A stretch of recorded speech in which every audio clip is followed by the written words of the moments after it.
I think it is extremely critical that we prepare our public that there are massive costs attached and massive risks attached to any kinetic action. And if missiles are going to be raining on each other's cities, then if Islamabad and Lahore are vulnerable, then so is Delhi. For any operation to succeed, you need three elements, speed, surprise, secrecy. There is an issue of choosing our timing. And that should not be dictated by the public mood. The Russians haven't really come out in our favor. And this is something that we should ask of our foreign policy establishment, that, we have been saying Russia, Russia, Russia. And we have been also insisting that if tomorrow we have some kind of a tiff with the Chinese, then will the Russians stand with us? And there has been a body of opinion which said, yes, the Russians will stand with us. But now my question is that, damn, they have not stood with us on the Pakistani thing. Why will they stand with us on the Chinese thing? How do you explain the US Secretary of State who turns around and tells India to work with Pakistan? We have to fight this battle on our own. And when you escalate, you have to be prepared for the worst case scenario, which is of a uncontrolled escalation, where you could even be fighting a full-scale war and have both the capacity and the intent and the political will and the national will to be able to do that. फायदा क्या हुआ YouTube ban करने का अगर वो Indian TV channels पे आ सकते हैं उनके बंदे? Under normal circumstances, okay, fine, you are having a normal debate, it's fair enough. But these are not normal circumstances, these are extraordinary circumstances. The other thing is on this whole YouTube and the other bans which are being put. Look, one, you certainly hit at their revenue stream. You cannot try and utilize my market and carry out poisonous propaganda against me and make a profit out of it. I'm not going to allow it. This episode is powered by easemytrip.com. Namaste, Jai Hind. You're watching or listening to another edition of the ENI podcast with Smita Prakash. My guests today are Sushant Sareen of the Observer Research Foundation and Ajay Bisaria, former Indian High Commissioner to Pakistan. The conversation today is about all things Pakistan. What are the kinetic and non-kinetic options available to India and Pakistan, and the humanitarian situation at the border? Thank you, Ajay. Thank you, Sushant, for coming on the podcast to discuss all things Pakistan. I want to begin by asking you, there's so much of news which is coming in via channels, via social media. There's this one group of people who say, Jaldi se, while the iron is hot, India should attack Pakistan in one way or the other, whether it is a surgical strike or whether it is all out mobilization of troops and go and do a ground assault, air assault, naval assault, whatever. But while the iron is hot. Another line says that get prepared, be ready, prepare your people for it. But in that, what can happen is that the tempo might go. You will do business, politics, and all this will go. And then Bihar election will come and sub election mode pe ho jayenge. So I want both of you to begin. I'll begin with Ajay. Aap start kare and tell me what you think about it. So, the way I would frame it is that you need to be clear on your objective. What is the objective? The objective is part one, accountability. That those responsible for it and their sponsors will pursue to the end of the earth. And the second objective is deterrence. I don't want another Pahalgam. And what do I do to ensure that the strategic deterrence or the deterrence that had broken down between Balakot and now is re-established, reimposed? And secondly, that, it is a credible deterrence or it at least escalates the cost for the people I know are behind it, which is the Pakistan army. So you have to set up an escalated cost for the Pakistan army, and you have to be, ensure accountability of the criminals, culprits who did it to get there. You have to be clear about what your objectives are not. It is not to solve the Pakistan problem once and for all. It is not to, regain POK, at least in the short run. These are the objectives. And they can be a suite of measures. Some of them already taken. Diplomatic, economic coercion. Indus Waters Treaty is a huge, huge step. And multiple other things happening with the global diplomacy, multiple other options there. Kinetic action, which we are expecting, is only one part of the piece. But all of these need to add up to setting up a deterrence to say that they cannot do it again, and also to say that we are going to pursue the people responsible for it. So it's not one strike and it'll be done.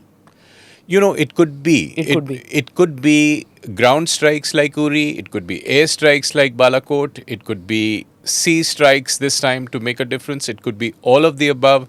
It could be a blend of that, and it could be nothing. For instance, Operation Parakram was about making the adversary sweat it out and think that it could happen anytime. So all these options are on the table. All can be used, but the objective should be to make sure that the behavior changes, or at least that there's a huge cost for repeating this kind of behavior in the future. Sushant? So look, I agree with what Ajay is saying in large part, but I'll add some things to it. One, anybody who thinks that we are solving the Pakistan problem, we are not going to be able to solve it. Not in a 50 years, not in the next 100 years, not in the next 500 years. We haven't done it for the last 5,000 years. We are not going to do it in the next 500. Okay? And if anybody was to read history other than the leftist trash that we've been taught, we would understand what is the kind of challenges which come from our western borderlands. Having said that, I agree with Ajay that what we really need to establish right now is deterrence. That's broken down. We also need to establish that we don't have the kind of threshold that the Pakistanis imagine we have. That if you kill 5, we'll keep quiet. But if you kill 10, then we'll get agitated. And if you kill 20, then we are ready to take kinetic action. That's the second. Third thing is that, look, all the other things which we have taken, whether it's diplomatic or political or economic, and we haven't, I don't think we've still exercised that entire menu of options, and I think there's a lot more that can be done. But I think the kinetic action is necessary. It might not be sufficient. Sufficiency will come with the others, but kinetic action is necessary. It is necessary not only to target Pakistan army, but also the Pakistani society. They also have to understand that what their army does. And for too long we have given this long rope distinguishing between the state and the society. State being the Pakistan army, there is no other state in Pakistan. The Prime Minister, like I often say, is a chaprasi. He has no worth to anybody, right? The Defense Minister is even lower. He is probably, something even lower than that. Who said we do the dirty work for Defense Minister? For Ajay America. knows it. Defense Minister is not even a rubber stamp. He's worse, right? So it's the state and the society that we have to target. That this is unacceptable behavior. That we are not going to stand for it. So I would imagine it is, and from an Indian point of view, the worst thing anybody in India can do is to take action, especially kinetic action, either out of anger or out of some kind of expediency. It has to be carefully thought out. It has to be very carefully understood that there will also be an attack from the other side. And until and unless you are ready to go up the escalation ladder and challenge them, you lose the plot. So for example, whether it was Parakram, and this is the other problem, that all the things which we have done so far worked up to a point and then no further. Parakram worked until around 2005-2006, by which time the Pakistanis had started doing the train bombings and the various other bomb attacks, Indian Mujahideen and all that trash had started happening. We go up to 2008, then they do a Mumbai. We do nothing. You go up to Uri, we do surgical strikes for 2 years, there's relative peace, and then Pulwama happens. We do Balakot, and then again, there's an open discussion which we can have if we want to, that it had a very limited impact. It had an impact in the sense that we challenged them, but the Pakistanis also hit back, and then we did not go up the escalation ladder. So the Pakistanis thought they had established deterrence.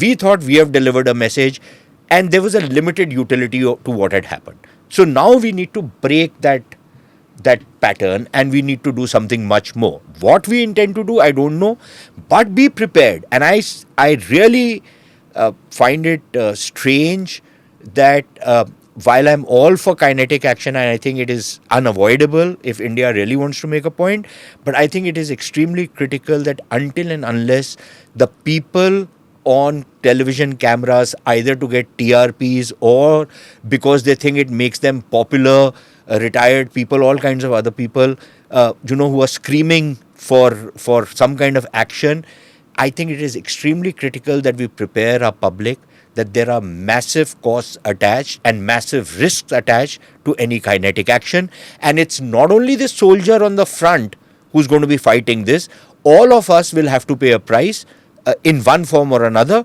And if missiles are going to be raining on each other's cities, then if Islamabad and Lahore are vulnerable, then so is Delhi. I'm going to come to that point with you about preparing Indians for casualties which could be military in nature as well as civilian. But before that, one point which Sushant said, you said we have to target state and society. Why should we target Pakistani society? Because Pakistani society subscribes to what the Pakistani state does as much as anybody else. It's not as though the Pakistani society is very nice, loving people, all very caring. Just because you go to that dump called what is that Anarkali Bazaar and some shopkeeper does not take 10 rupees from you, does not mean that he is well disposed towards you. It's just something that people do. It means nothing, just because somebody says, okay, you've come and sat in my rickshaw and I'm not going to take money, then if my approach towards a country and a people is going to be colored because some lowlife didn't take 10 rupees from me, means nothing. It does not change how that country and how those people think. And frankly, I have been there, I've done that, I've sat in gatherings where they have sometimes forgotten that there is a Hindu from India sitting with them, and I have heard the kind of trash talk which they do, and then finally they are embarrassed because they realize there's an outsider. There are any number of books written by retired diplomats and civil servants of all hue who write about how lovely it is to be feted by the civil society in Pakistan and how they are fighting the army and they are good at heart. They don't mean ill will towards Indians. Ek koi log hai. Yeah, this is utter nonsense, right? That is, number one, a kind of a trap which is laid out for Indians. Number one, how many of those people that these fellows associate with, how many of those people call the shots in Pakistan? What do they influence? Ajay, and please weigh in after me, you might have a different viewpoint. How many of those guys that we talk to or we interact with or we say these are nice people, people like us, sade varge bande ne, that kind of trash which we talk, how many of them, number one, influence policy? Now, if I am going to make my policy on a inimical and inveterate enemy country like Pakistan on the basis of those 500 people in that country with which Indians normally 500 nahi yaar. 5,000? Not even 100. अच्छा चलो मैं तो बड़ा charitable हो रहा था. नहीं 100. But let's say count the YouTubers, count those. अरे the YouTubers say what they do because they make money out of this place. Okay, forget about it. But if it's 500, 5,000 people, I am not going to make my national policy on the basis of that. Not even a fringe minority. Yeah. It is a minuscule of a fringe, right? I'm not going to make, I should not make policy. Unfortunately, what happens in India is, it seems policy is made through anecdotal evidence. So, how many times will you hear politicians saying, नहीं पाकिस्तान के लोग तो ये नहीं चाहते. भाई तुमने कोई सर्वे करवाया था? तुमको कैसे पता पाकिस्तान के लोग ये नहीं चाहते? तुमने उनसे पूछा था? उनको कुरेदा था क्या? कुछ नहीं किया आपने. ऐसे ही अपने घर में बैठे बैठे आपको आइडिया आ गया कि यार पाकिस्तान के लोग तो नहीं चाहते होंगे. भाई what is your evidence for that? Yeah. Again, I'm really sorry. It's a very interesting debate. He talks about, all these diplomats talk about people to people, and I keep asking, please give me an audit of people to people. Don't paint all diplomats in one. I'm not talking about, but I'm just saying. But you were posted in Islamabad. Yeah. You've seen the kind of people that he's talking about. I've been to Islamabad, you've been to Islamabad. It is true. There is a certain elite which will keep saying, ये जो दहशतगर्दी है, इसके पीछे वर्दी है. But उसी वर्दी को जब हम नहीं होंगे तो उसी वर्दी को आप अपने दस्तरखान पे खाना खिलाएंगे and you'll talk to them and you will interact with them and you need them for your visas, you need everything. It's the same lot of people who supposedly fighting the forge in their country, but they're not. So, let me tell you, there are 2 or 3 different issues here. One is that I would say that in Pakistan, there is a great deal of lurking goodwill that you will encounter, that people encountered in 2004-5 when they went for the cricket matches and so on. But equally, there's a great deal of lurking hostility. And there is a great deal of lurking ill will. So, kuch gadbad hua, to fir all that hatred and anger and all the Pakistan studies about how Indians and Pakistanis are different and so on can come to the surface. So all that is possible. The second distinction we should know is between the Punjabi heartland and the rest of Pakistan. So, there would be greater goodwill in Khyber Pakhtunkhwa and Balochistan. But they don't matter, in no, Sindh. Ajay. Yeah. So that brings me to the third point. Does this matter at all? Assuming for a moment, and a very senior politician had asked me, what is the support for the Kashmir cause? The Kashmir cause is an artificially promoted cause by the official narrative. It's not that people on every street believe that Kashmir is our jugular vein and without it we are incomplete. That's the artificial narrative that suits the army and the official narrative and so on. Now, even assuming that 97% of Pakistan people believe that no, the Kashmir cause is not worth dying for, or India is a friend, it doesn't matter. It doesn't matter because the ruling elite, the feudal and army elite, is immune to the views of the people in a country which is not at all a democracy. I won't even say a flawed democracy, because the people's will is not being expressed. So if you assume that, the people have a lot of goodwill and they like their counterparts and so on, but they are not voting the party of their choice which shares that viewpoint. They are not voting the Sharifs into power to say, okay, do the Jhappi Pappi with India, that's why we are voting you in. They are simply exercising their vote for whatever reason, and the army takes over, and the army tells them, look, we are the arbiter of the India relationship. If we have to attack India, if we have to do terrorism in Kashmir, we do it. It doesn't really matter what you say. So, I would make that argument that it doesn't even matter. I mean, we can keep debating whether it's that dinner you had with a nice person was real or faked. But it, at the end of the day, doesn't translate into any policy. And therefore, I agree with Sushant, it shouldn't be influencing our policy in any way. And also the point that Sushant made that that we have to, it's not going to, any kind of kinetic action is not going to resolve the problem. And to say that this is, that we have to prepare our people, that this is not a short action that will happen.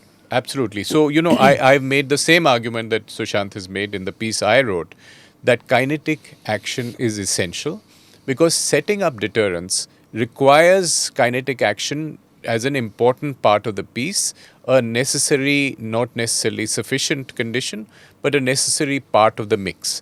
Now, in what shape or form it comes and when it comes, because there is an issue of choosing our timing.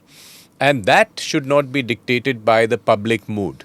The timing should be chosen for strategic reasons. For any operation to succeed, you need 3 elements, speed, surprise, secrecy. And therefore, to achieve that, you shouldn't be doing it just because people are baying for blood. You ought to be clear in your mind what your objectives are, which is setting up that deterrence, which is getting that accountability. So I think a policy of telling the security forces that, look, now you have the green light, do your kinetic action, and do it at a time and place and manner of your choosing. So I think that is the way to go about it. The second point, I completely... So objective is not vengeance, which many media people or many social media handles give the impression that that's the reason why the BJP government would do something like this. It is vengeance because of the attack or because of political reasons or whatever. With a difference. Yeah, exactly. The nuance I would make is this is accountability. I will pursue the culprits to the end of the earth, which means those responsible for it should be accounted for.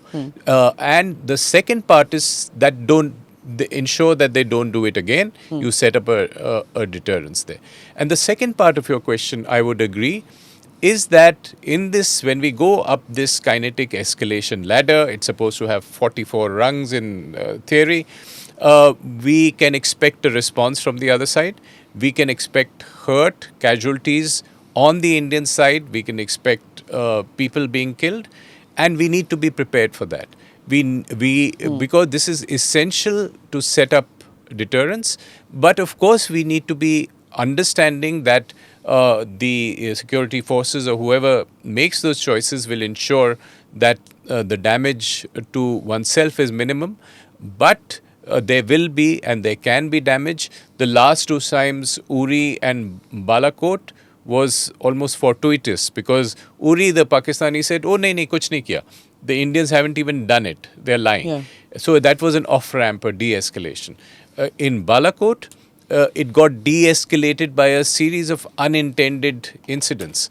India had escalated at Balakot, Pakistan escalated, India was going to reply, and I've written in this about in my book. The pilot Abhinandan gets caught, and then Pakistan believes that 9 missiles are coming their way. They panic. The world comes to know. They get involved. And Pakistan de-escalates at that point, saying that, we don't want to get into a situation of further escalation. But this time around, it might be different. So what we need to be prepared for is that we need to do this kinetic action. We need to set up deterrence. It may come at a cost to ourselves as well. Yeah, who's supposed to take the lead on this to prepare a country for casualties? We remember the casualties, at least my generation does, all of our generation. Remember the casualties of Kargil, we remember the casualties of the Sri Lanka operation that happened, not called a war, but then the operation that happened. We remember the casualties of that. Some people might even remember minimal, but 71. But उससे पहले के casualties किसी को याद भी नहीं होते. And then we remember the casualties of terror operations which have taken place. And the soldiers who have died. Who's to take the lead to prepare Smita, the country? All those casualties in all those conflicts that you've recounted. Number one, the phone camera wasn't there. Yeah. Right? You didn't have ANI stringers in each and every place bringing real-time information. Right? Yeah. That's a big difference. Yeah. Number one. Number two, you didn't have civilian casualties. Whether it was in Sri Lanka, whether it was even in Kargil. Yes. Right? Civilian casualties was basically whatever happened. In fact, you were in the PM at that time, if I'm not mistaken. Yeah. Kargil? Yeah, he was. No, after. I just came in after. You just came after? After the Kargil operation. But at that point of time, if you remember, there was cross-border shelling. Yeah. But there was really no civilian not casualties. Even the shepherds, I right? think. Anything. Some houses got destroyed and all, but that was again in even remote in the border IB, nothing regions. happened. There were people who were going into the shelters. But it was the first televised war. It was the first televised war. But the body bags are now more visible. That is the point I think Sushant is making. So one, and this time around, we don't know whether it's going to be counter force or counter value targets, right? You could be attacking maybe cities. Maybe you are targeting some place which is in the middle of a populated area, and there is, for example, a Murid. I'm just dropping names. Yeah. There's a Murid or that Bahawalpur Madrasa or any of these. Ho sakta hai that something might go awry and there are civilian casualties. Similarly out here. So we need to be more prepared this time. It will not be like, I don't expect it to be. It might just as well be, but I don't expect it to be what it was, what earlier conflicts or skirmishes were like. So it's probably going to be different. Also remember that, in the past wars, for example, they were mostly around the border regions. Okay, maybe Karachi was attacked, but then Karachi port was... Lahore bhi, Lahore, Amritsar but not the cities. Not the cities. Not the cities. But, and that also in the outskirts of the cities. In inner cities were not attacked. No. We don't know what is going to happen this time. And if you're going to be firing missiles, for example, or long-range artillery or saturation rockets or, smirches and all of that, you don't know what you're going to be actually hitting. Yeah, in you know. heavy It's not- populated areas, both ways it can yeah, happen. so we need to be prepared. I'm not saying that's the trajectory of things, but we need to be prepared. You know, people should not behave that war is good fun business, Yeah. and that it's like playing on, you know, our phones, and you know, we have a plane which is going to go and fire, and we can have all the equipment to dodge. No, there will be loss. There will be So loss of now- men and material. So, अब क्या होता है that the leaders, whether they are MLAs, MLCs, MPs, teachers, journalists, it's the job of all these people who are able to influence others to tell them that it's okay for you to say कि जंग होनी चाहिए, बदला लेना चाहिए, and once and for all खत्म कर देंगे.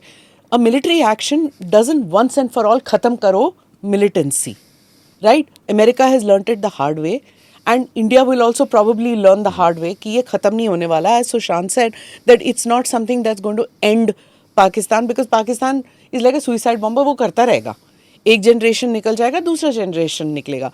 But before we talk about that, one point which Ajay had brought up, that about the Sharifs. He said people haven't voted the Sharifs into power to say कि जप्पियाँ पप्पियाँ. अब इस बार there is Shahbaz Sharif. It's not Nawaz Sharif. It's Shahbaz Sharif who's there. And he was, if you remember, he was the chief minister of Punjab province when he was giving bags full of money, sending it to Murid ke. Yeah. अब उसका orientation और नवाज शरीफ का orientation बिल्कुल ही अलग है. अब you have Bilawal. पहले you used to have Benazir.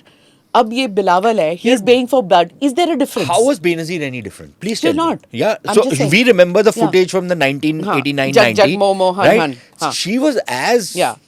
what? As crazy as her Yeah. son is, right? Yeah. Her father was no better. Yeah. So it runs in the family. Okay. Again, with the Sharifs, for example, this guy Shahbaz Sharif is also infamous for going on a podium and saying, "Why are the Taliban attacking us? We believe in everything the Taliban believe in." Huh. Okay, he was a chief minister even But then. आज he is a little confused कि Taliban believes Aaj in what? He doesn't know whether he's chief minister, prime minister, peon in chief, chapadasi in chief, what he is. He doesn't know what he is, right? There is no decision. He is basically fronts for a decision. He doesn't take any decision. So he is a completely irrelevant person as far as I am concerned. The only people who you have to look at is what is the Pakistan army doing. The civilian politician is worse than toilet paper as far as I am concerned, because they are worth nothing to nobody. तो वो Let Bilawal me add another क्यों thing. चीखे मार रहा है? Because Bilawal thinks that the more he behaves like in this, in with, you know, these hysterics which his mother and his grandfather used to do, the more he indulges in that, the more popularity he will gain, and you know, he will be then a possible replacement as and when a regime change has to take place. That he is proving to be an acceptable candidate for the Pakistan army, because you know, he is articulate, he is young, he is articulate, he can vibe with the rest of the world. So he is making that pitch. He doesn't have a hope in hell because they have no presence in Punjab. Right? This party is wiped out in Punjab. This party would have probably been wiped out in Sindh had they gone ahead with the water projects, you know, which they were going, and they've now suddenly backed off because they realized That Cholistan canals yes, also. Sindh will go up in flames, right? But this is the game plan of this character. The point is, my own sense is that, you know, with some honorable exceptions, but by and large, in Sindh, for example, we might have a few people who will be well disposed towards India. In Balochistan, certainly, apart from those quislings like Sarfaraz Bukti and others, bulk of the people would, you know, you can live with them because they are generally a very secular kind of people. Even in Khyber Pakhtunkhwa, even the more orthodox and conservative element in Khyber Pakhtunkhwa are people who you can live in peace with. Our biggest problem is the Punjabi Muslim, and then his camp followers from Sindh and others. Like, I'll give you an example. I don't know if you've ever met this lowlife. I now call him a lowlife because he actually lived in my house when he lost his passport in India. Najam. No, this third-rate fellow, Murtaza Solanki. This SOB, Pakistan TV or Pakistan Radio or something. Pakistan broadcasting Broadcasting, corporation में इनका चेला है ना, भुट्टोस का, इनका चमचा था. तो ये जब इंडिया आया था तो he had lost his passport, चोरी हो गया था, कुछ हुआ था. So he was at a loose end. He stayed in my house for 2 days, and I loathe myself why I even entertained this guy. Although I had been warned back then, be careful of this guy. He's a complete snake. He is one of those characters from Sindh about whom it said that if you meet a Sindhi and you meet a snake, kill the Sindhi before you kill the snake. I now realize how wrong I was. This SOB, he has the temerity to say this is a false flag attack. You bastards, you kill me, you kill my people, you butcher them in cold blood, and then you tell me I have done it to myself. They are so shameless. And these Punjabi Muslims, they are the worst because they are neo-converts, most of them, second, third generation converts, right? They retain all their caste, every characteristic they retain, and they have a chip on their shoulder to try and prove that they are the most, pristine Muslims, if you will. Unlike the others who are far more relaxed about their Islam. These buggers want to make everybody a good Muslim. So frankly speaking... But what happened that Mohajir thing didn't come up? Arey yaar, the Mohajir thing, they first they wanted to have a country of their own. So where they had a country, they migrated from here to there. Then they realized out there that the Punjabi doesn't have any use for these people. They are racially inferior to the Punjabi according to the Punjabi Muslim. So the Punjabi Muslim treats him like excrement. Then these guys took to terrorism. Then they got their butts beaten up. Now all of them are, being what normally people like these... So they have been incorporated by the Punjabi Muslims? For the time being, because they have no agency of their own. They have no political agency of their own. They are irrelevant now. They've lost the election. They were made to win, just like Shahbaz Sharif and Nawaz Sharif were made to win the election in Karachi. These fellows were made to win the election. They had no hope in hell of winning an election in Karachi, which was their bastion. But, in Pakistan, and it's the guys who... It's still not safe for Altaf to come back? Altaf is finished. He's finished. He's gone. I think he's deranged. If you look at him... He comes at times on Indian media channels. Yeah, that's another thing can you about... even make out what he says? Sushant's bugbear about Only for Pakistanis who come on... It's not even entertainment. Unless you are really a sucker for punishment, how is Altaf Hussain even entertainment? He's an embarrassment. It's cringe even listening to him. But analyzing all this in the context of India, Pakistan, the one takeaway is the civilians don't matter.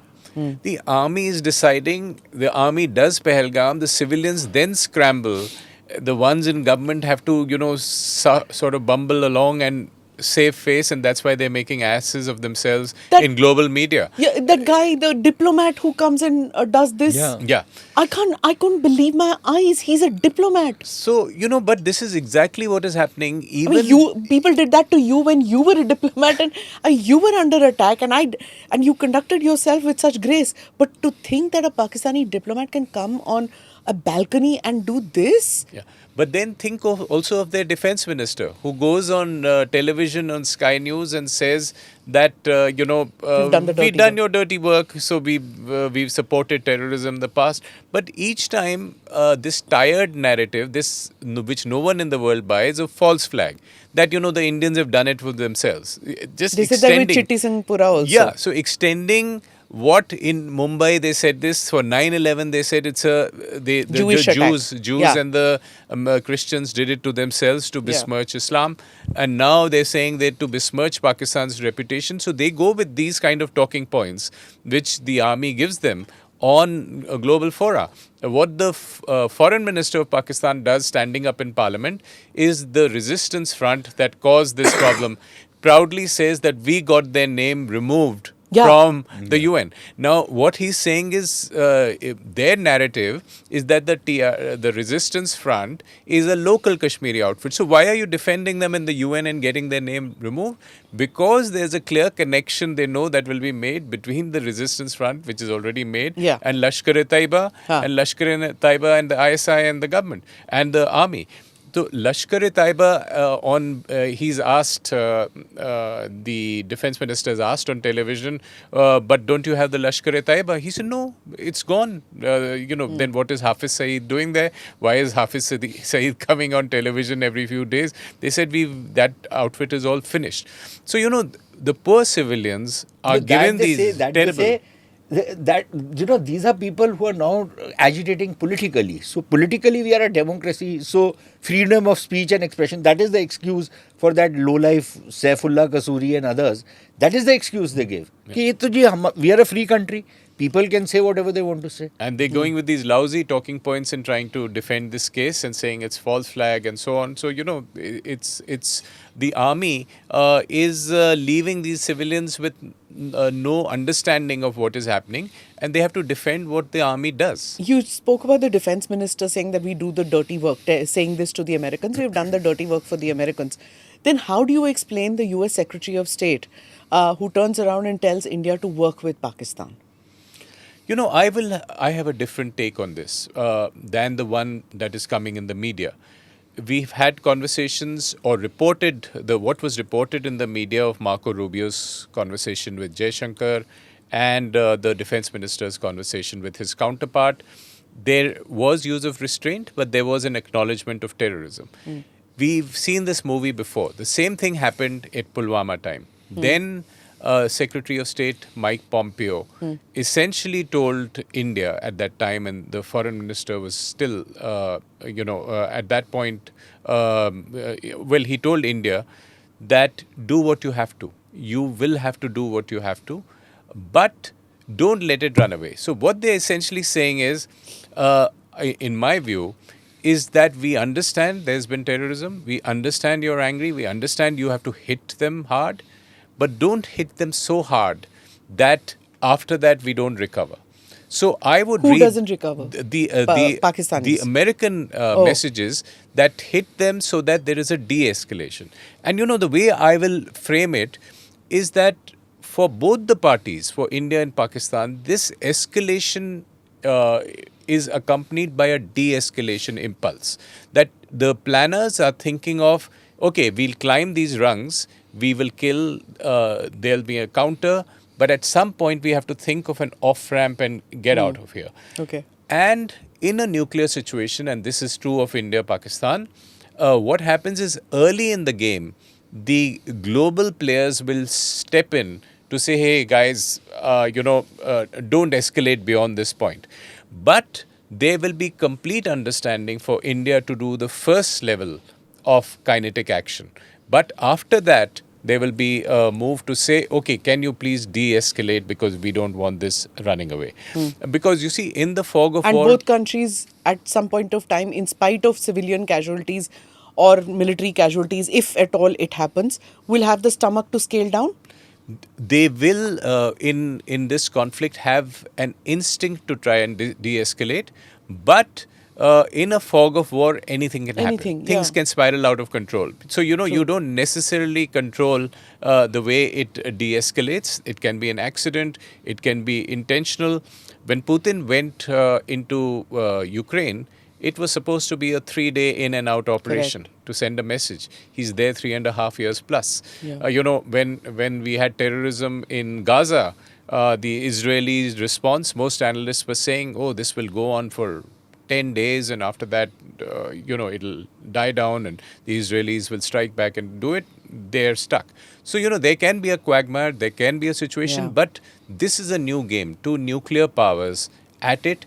There will be a de-escalation instinct. But our central point, both Sushant and I are making it, kinetic action is essential. Yeah. Sushant, do you agree with that? That there will be, the international community will come down on us after one or two attacks from either side, if they happen, that there'll be some kind of a international pressure, and then it's up to India or Pakistan to decide whether they want to de-escalate. Sometimes I feel India, Pakistan, these contestations are like two Punjabis fighting in Pandara Road after getting drunk. Gawandiya aaja. No, they both want to fight with each other, but they also don't want to fight to a point where things really go out of So control. there's this thing in So there's Amritsar, somebody is always "Aap pulling them aina back. ladiye," Huh. he's saying, "Lade meri jutti, meri jutti tera sir." It goes on like that. No, but nobody does anything. But in Pandara Road, in the old days at least, it used to. I believe now it's become very gentrified. So there were these two Punjabis who were always fighting, each one telling the other one, "Don't touch me, otherwise you don't know what the hell, how much power I'll bring with me." Neither wants to fight beyond a point, and each one expects that other people in that area will pull them apart.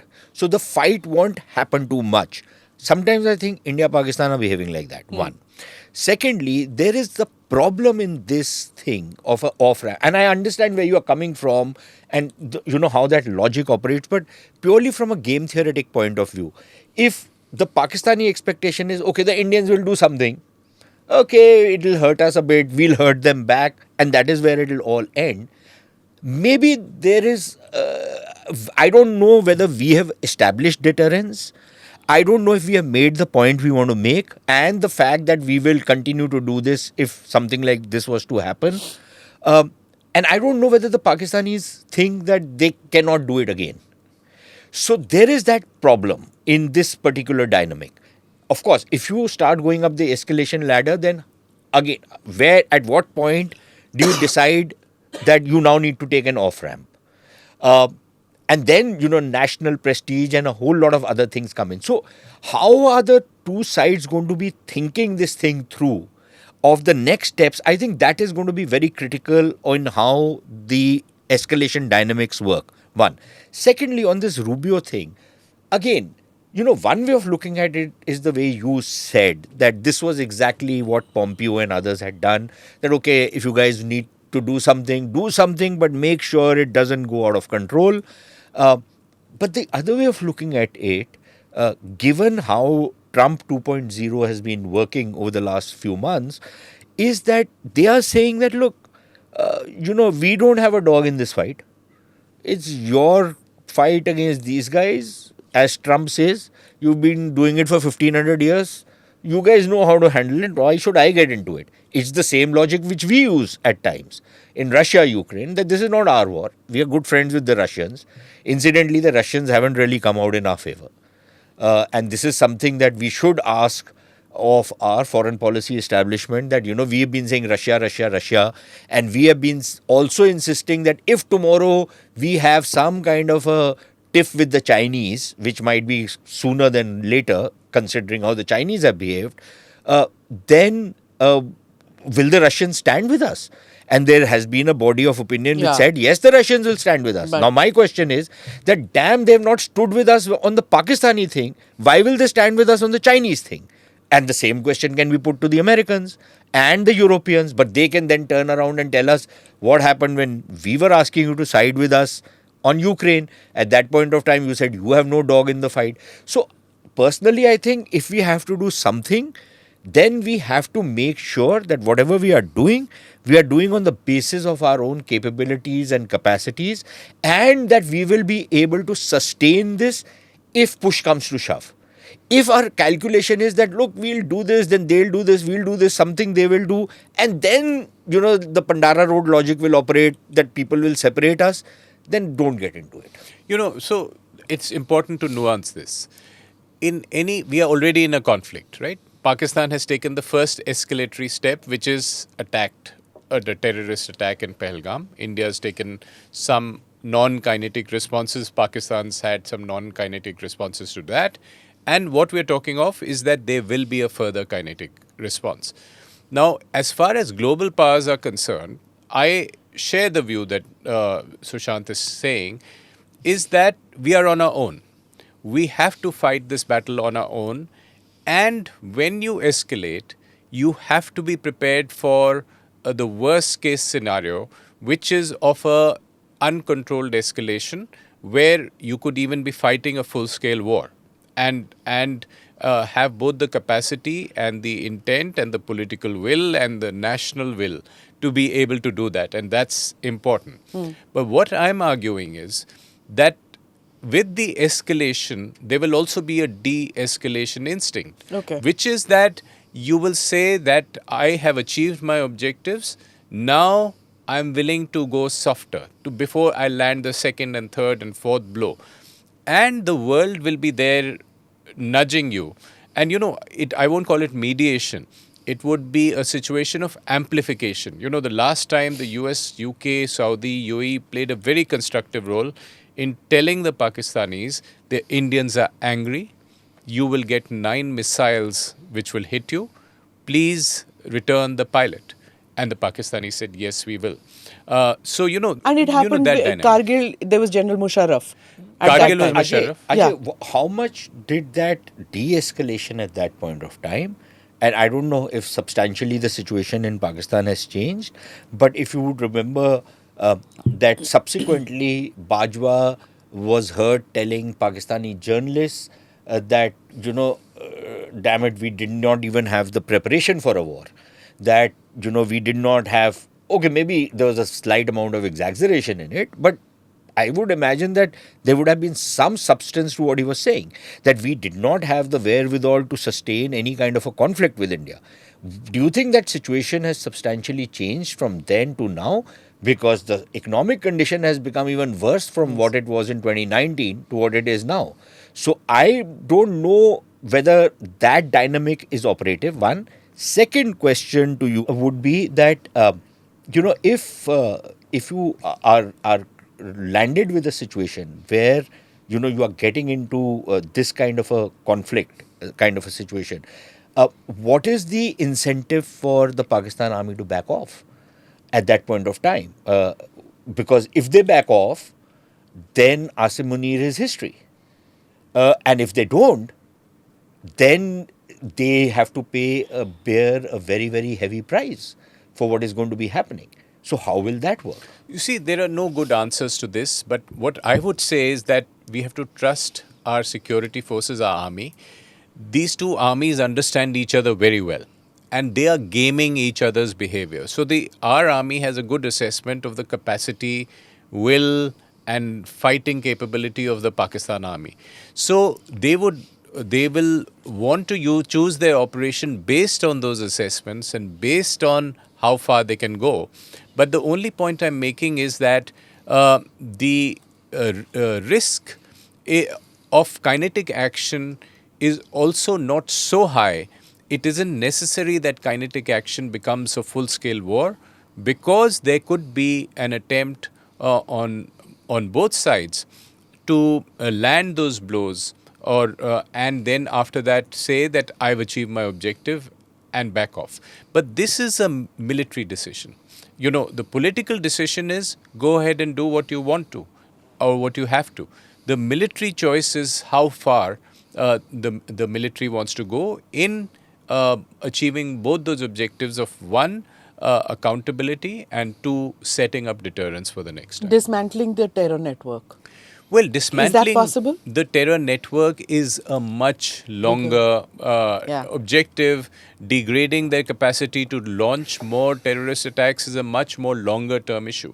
And we haven't discussed the Indus Waters Treaty, but that could be also an instrument of pressure in in forcing Pakistan's hand in changing its behavior. Yeah, we'll come to the complete non-kinetic steps. But अब आसिम मुनीर की बात शुरू ही हुई है, तो I have to talk about that. I'll ask both of you. Did Asim Munir plan and plot the Pahalgam attack in order to avenge, like you said, you mentioned the Balakot and the Uri attacks and what that did to Bajwa and the army's image in Pakistan, where they said कि ये इतना भी नहीं बचा सकते. Do you think he did that? Pulwama, he was the ISI chief. He was the ISI chief, right? When Pulwama happened. When Pulwama happened. So he thought कि वो मैं कर सकता हूँ, तो ये भी मैं कर सकता हूँ. Why not? And then his whole Mullah chief speech that he gave to the expats that he was talking about. So why did he do this? And is it that he totally believes in this, or there is no room for recovery now? Look, my own sense is that it's like one stone which kills 2 or 3 birds. Okay, one, Kashmir is a dead issue. At least was internationally. But you look at the Pakistani press, you look at the Pakistani diplomats, what they're saying. The Kashmir is back on the front pages. Okay. Otherwise, who was talking about Kashmir? Please tell me. Over the last 3 years, even the Pakistanis have stopped talking about Kashmir. Okay? So Oh, your favorite Dadiwala in Pakistan, Maulana Fazlur Rahman. Fazlur Rahman. He said that forget Kashmir. Kal he has said this. Yeah. But see, Kashmir... He's the only one. No, but because for him, his constituency is...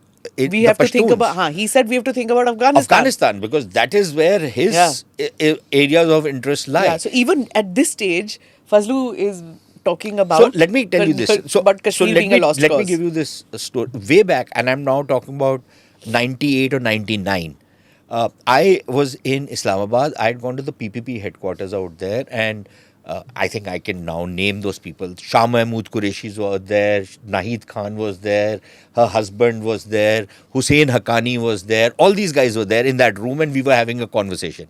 And out there, Shah Mahmood Qureshi says, "What is Kashmir? Why are you guys making Kashmir such a big deal? Kashmir is a problem only from Raiwind to Rawalpindi." This is Shah Mahmood Qureshi way back in 98 or 99 after the nuclear tests.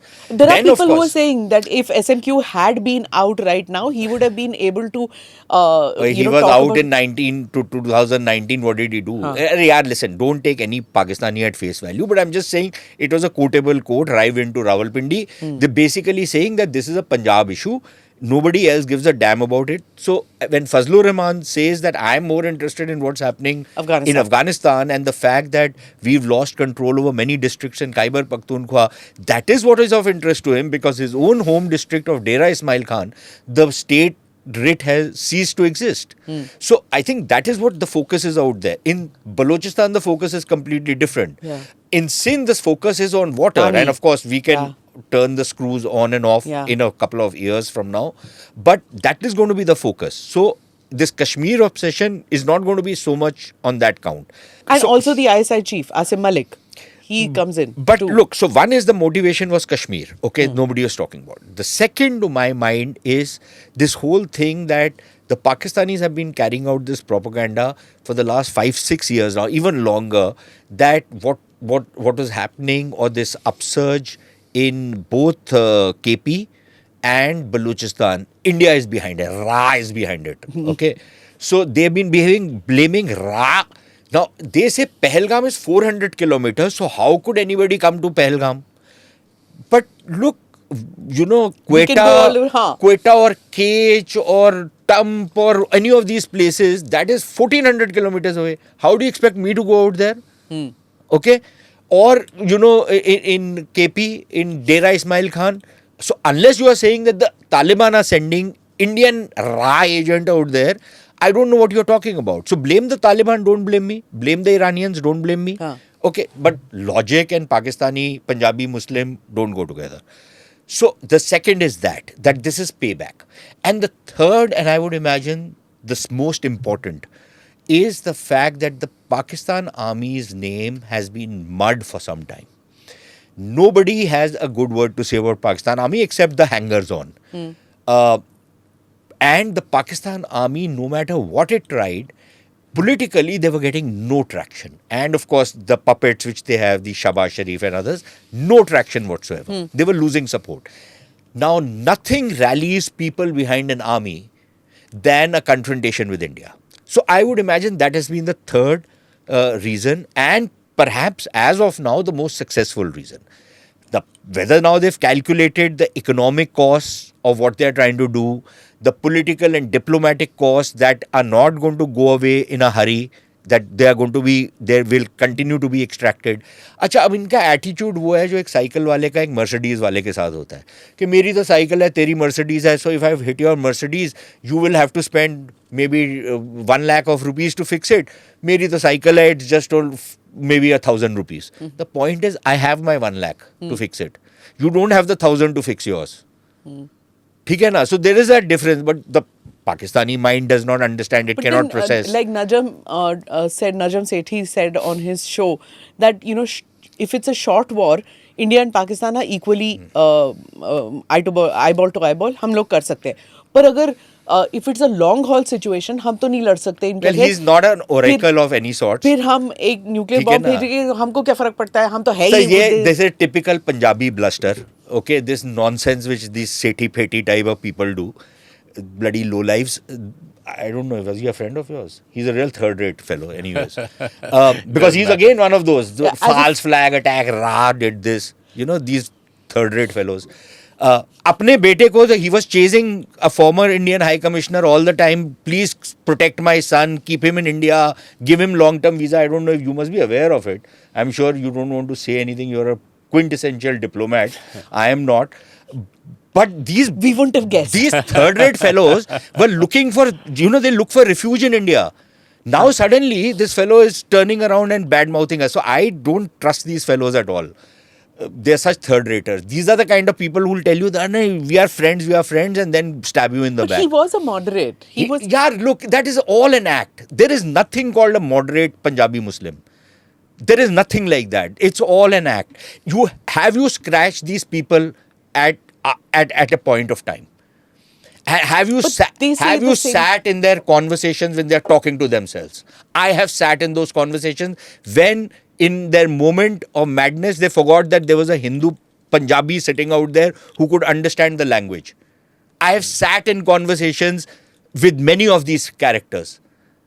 I know what they are all about. I would say the reasons Sushant was listing, right, for why it happened: Kashmir cause, internationalize it, prevent India from getting it away with a narrative of normalcy in Kashmir, revenge. What he mentioned was there has been talk even there that आपने Jafar express किया तो हम पहलगाम कर सकते हैं. So almost an admission of that kind.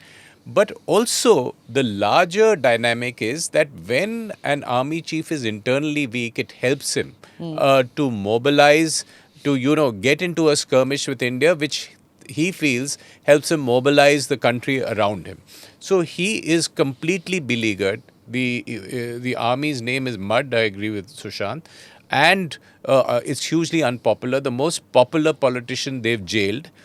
Because of that, the army he has had to align with the Pakistan army in this situation now. Exactly. So they've forced him to, and I suspect because they're saying that is your get out of jail card. If you issue those statements, we might let you go. So मतलब वो उधर jail में बैठ के he has done a तहकीकात and found out कि जो पहलगाम में हुआ है वो false flag है. कैसे किया? और नजम सेठी को भी इसकी चिड़िया ने आगे बताया. अब ये इतना he is such a bloody liar. He has been taking ISI talking points, which have been given to all these fellows. Now, yesterday they have come out. The RAW had a conspiracy which they have put on a piece of paper. It's an office memo that RAW was planning to do Pahalgam. Come on. इतने भी ढक्कन नहीं है यार हमारे लोग. अब ढक्कन पे फिर तेरे कोई प्रोग्राम ना हो जाए. But they are so stupid. So this Najam Sethi fellow. Madeleine Albright की किताब है. I have put text of the first international edition. Okay, where nothing of the sort where she says this was a false flag attack. Clinton did not believe it. Then he quotes Stroop Talbot because some third-rater captain major would have told him. So he quotes Stroop Talbot. I have put a quote of Stroop Talbot's book. That's not, I don't believe that because both Stroop Talbot's book and Madeleine Albright's book are available in Islamabad. So it's not as if I am talking about, and I'm talking about the international editions of those books. I'm not talking about local because his claim was that the local Indian edition, they edited it out. I am talking about the first international edition. I have put it on my Twitter account. I have put in Stroop Talbot's book on the Twitter account. What he has exactly said. Okay? Please, then this liar, bloody Havaldar of Pakistan Army, he says, Sharm el-Sheikh. That Sharm el-Sheikh, India had said, you don't do anything in Kashmir and we will not do anything in Balochistan. I have put the whole Sharm el-Sheikh declaration. Please tell me where that declaration even mentions the word Kashmir. No, I was there in Sharm el-Sheikh when this document Kashmir was word is not mentioned. Balochistan के बारे में भी verbally बोला था और उसमें document में डाल दिया था. क्या डाला क्या था? हाँ. that the Prime Minister Gilani Yeah. has informed the Indian Prime Minister of certain developments in Balochistan. But now, I can tell Ajay of certain developments in Gurgaon. What does it mean that Ajay is involved in Gurgaon? Yeah, but Ajay it will was say, the tell me. first No, time but that- you know, this is classic. Yeah. They say sow some doubt. Kyunki kya karo? It is bad scholarship, bad English, bad, it doesn't survive one little scrutiny by any fact checker. But sow some doubt, and it's only for a domestic narrative. और कितने They लोग have- पढ़े लिखे हैं वहाँ पे हाँ. जो ये अच्छा कल इसने तो पता ये क्या किया global है? narrative नहीं है. It's हाँ. not to tell the world Yeah. that this is Clinton admitted. The Americans know what Clinton admitted. Clinton came and condoled and said, "I'm so Yeah. sorry Yeah. that at my arrival this happened," and condemned Chitti that Singh Pura terrorism. you're Blah blah. talking about, Chitti Singh yes. Pura. And what about? And they skipped through all the others. What about Mumbai?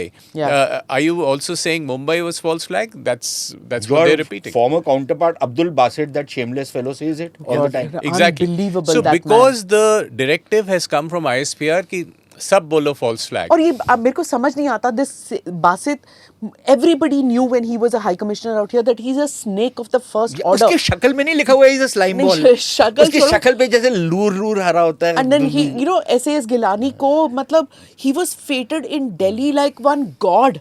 Gilani को, at the Pakistan High Commission. उसको भगवान की तरह मतलब they were in that event in Pakistan High Commission, which was the last time that I ever entered the Pakistan High Commission. He was treated like God, and there were Indian diplomats out there who were shoved away to the side, and he was ushered in. उसके बाद मैं कभी वहाँ गई नहीं, but he is low life the first order. And then the Indian journalists, there is a certain Indian journalist who talks about how he shared ties or necktie with Basit, and Basit wore this tie when he went to meet. Oh God, it is cringeworthy. नहीं यार अच्छा ये कल I don't know yesterday for they are such illiterate ignorant fellows, these Najam Sethi Phetis. What is NSAB? National NSAB Security is Advisory mostly, Board. it's more of an academic kind of an organization within the.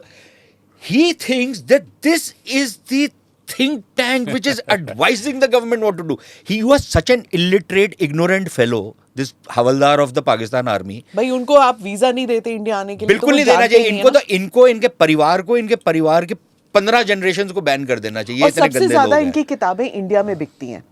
All They're these dirtbags, Pakistani filthy authors, fellows. the day The publishers also the Indian. publishers, so the day their books are not published and sold in India, who's buying their books? Their books are only bought in India, so they would write their books, and then yahan pe there would be these events which they used to come and all. Once that stopped, once Indian publishers stopped publishing their books, there are no authors. Pakistani authors ही नहीं है. But the big picture point here is that they are terrified of their own people saying कि हमारी army ने पहलगाम किया है. Because therefore they are saying false flag. What happened in Mumbai, they were saying non-state actors. That was the narrative actually then. we started No, so they said non-state actors, and Pranab Mukherjee said non-state actors don't come from heaven. Non-state actors live in some state. But now Javed Akhtar has also said कि वो कोई Sweden और Germany से तो नहीं आए थे. तो ये non-state actor नहीं है. But they want to sow some seed of doubt in their own people. This is not for international consumption. No one globally buys this narrative कि ये false flag हो सकता है. Who listens to Urdu anyways? But they're going and saying it on the BBC and so Yeah. on that it's false flag, and then they are being torn apart by the interviewers. But tell me something. But When this time, 26/11 this time happened, the anchors in Sky and BBC and all that, they somehow not are not believing. Only one who knows this region really well, Yalda Hakim. Okay, she knows. She right, pursued it. and she is a very cerebral journalist who has seen what the Pakistanis have been up to and what they are capable of. So, in her own very Suave way, nice, soft style, she'll ask them a question and they fall into the trap. Yeah. So, she made a monkey of this fellow. Khwaja Asif, Yeah. and now she's made a monkey of this Bilawal fellow, right? So she's made a monkey of both of them. But I want to come back to 26/11. Initially, I think the mistake was also from our side. When the attacks happened, our first official response was because we wanted to save the peace process. And we had used this word, this term of non-state actors from Pakistan are responsible for this, trying to absolve the state or at least encourage the state to go after these fellows. So I think it was a problem of either comprehension or understanding the beast that we are dealing with, that we actually thought we can probably save the peace process or whatever you want to call that process. And that is why we did not go hammer and tongs with them after we had caught hold of Kasab.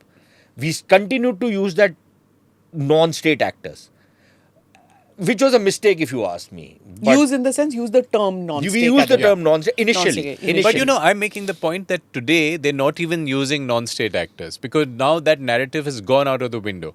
You can't get away by saying they live in my state, but they are non-state now actors. they're saying that those guys are completely Kashmiris. They are not our Exactly. people at all. But so they're not even saying that. Yeah, but now they are trying to say false flag, that the Indians have done it to themselves. So, and this narrative is not getting any traction except in the semi-literate folks who are following only Pakistani No, but there are media. some Indians also who are buying into that narrative कि ये तो कश्मीरी ही थे, मतलब हमारे कश्मीरी ही थे.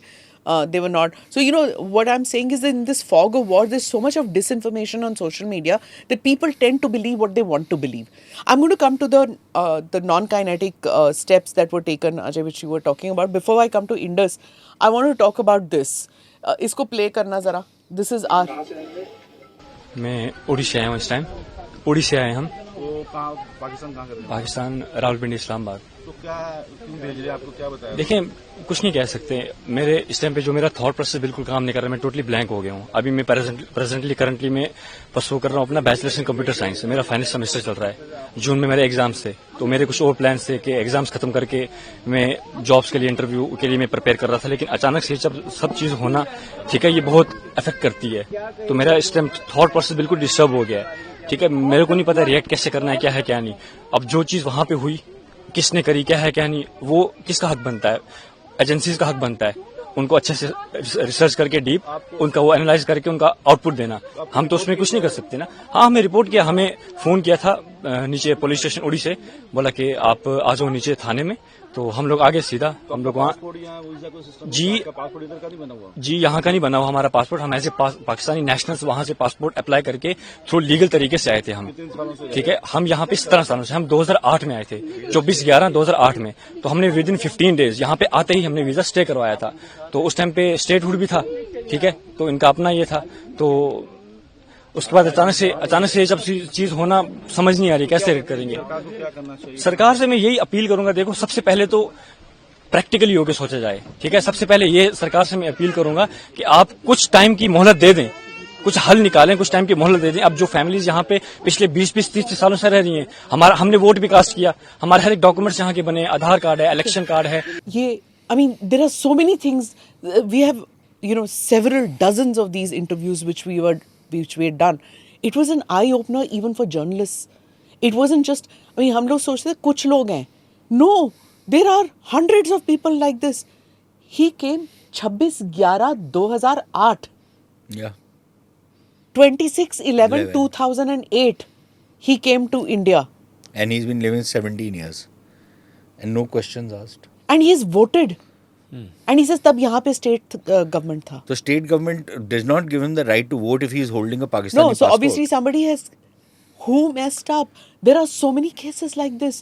I can't understand. ये long term visa, मतलब तुम 40 साल से कुछ लोग हैं जो यहाँ पे रह रहे हैं, कहते हैं हम long term visa पे हैं. How many years can you have long term visa and live in this country? Which country allows that? Absolutely. So, So explain to it's me. coming, this case is a surprise for me, because, my understanding of long-term visa was these were Pakistani women married to Indian men. They were intermarriages, and there are multiple such cases of marriages and people getting long-term visas.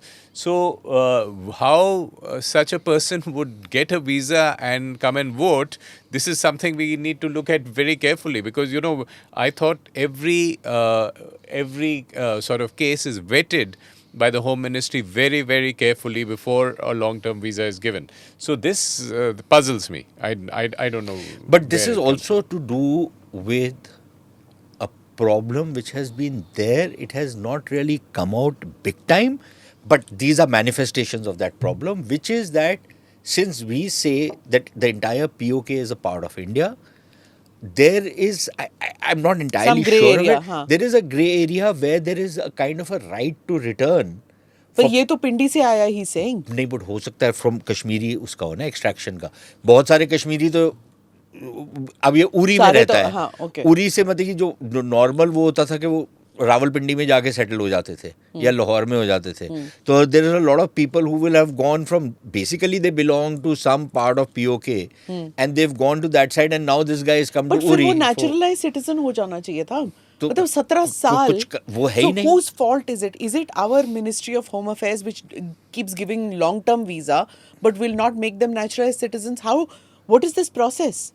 You know, one of the things that I think what Sushant is mentioning is the cross LOC movement was permitted, and that was permitted on permits rather than even visas. You know, so people could move back, and the rationale was that across borders there are split families in Jammu and Kashmir, so people can go back and forth. That was around 2005-06, if I'm No, not and mistaken. it started then, and it continued both cross-border trade. That is when that bus thing started, right? Buses, trade, and also movement of people. But it all stopped in 2019.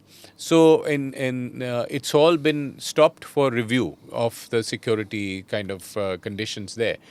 Now. There is the Adnan Sami model of your coming to India and asking for citizenship and getting in due course of time that citizenship. But that, I suspect, are very, very few people. Now, how this particular case puzzles me, but by and large, the understanding was these are inter-state marriages that people are This getting roti married back beti and का forth. रिश्ता बस भी करो. Yeah. मतलब 40-50 I think साल you so live in that- this country and but you still don't take. Smita, that is also passport. tells you, that also reflects the lack of understanding among people in India, especially in the home ministry. For example, people who would have Known that vetted this this is- entire process. Yeah. And somewhere along the line, it would be people in the Indian home ministry who would be responsible for whatever is happening in these kind of cases.